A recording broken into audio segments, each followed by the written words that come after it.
Taste the Daily.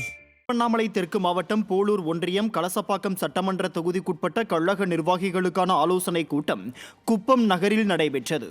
முன்னாள் அமைச்சரும் சட்டமன்ற எதிர்க்கட்சி துணை செயலாளருமான அக்ரி SS கிருஷ்ணமூர்த்தி இதில் சிறப்பு அழைப்பாளராக பங்கேற்று ஆலோசனைகளை வழங்கினார். முன்னாள் சட்டமன்ற உறுப்பினர்கள் நளினி மனோகரன், மணிவர்மா உள்பட கழக நிர்வாகிகள் பலர் பங்கேற்றனர். புதுக்கோட்டை மாவட்டம் திருமயத்தில் அதிமுக இளைஞர் இளம்பெண்கள் பாசறை உறுப்பினர் சேர்க்கை முகாம் நடைபெற்றது.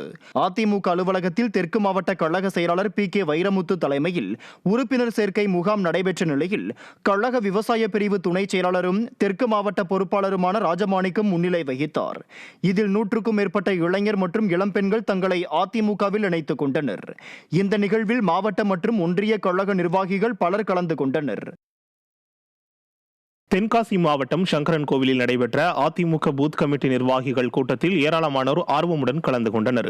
சங்கரன் கோவில் தெற்கு ஒன்றிய கழக செயலாளர் ரமேஷ் ஏற்பாட்டில் தென்காசி வடக்கு மாவட்ட கழக செயலாளர் கிருஷ்ணமுரளி மற்றும் முன்னாள் அமைச்சர் VM ராஜலட்சுமி ஆகியோர் தலைமையில் நடைபெற்றது. இதில் மாவட்ட பொறுப்பாளரும் அனைத்துலக MGR மன்ற துணை செயலாளருமான டாக்டர் முத்தையா கலந்து கொண்டு பூத் கமிட்டி நிர்வாகிகளுக்கு அறிவுரைகளை வழங்கினார். இந்த நிகழ்வில் கழக நிர்வாகிகள் ஏராளமானோர் கலந்து கொண்டனர்.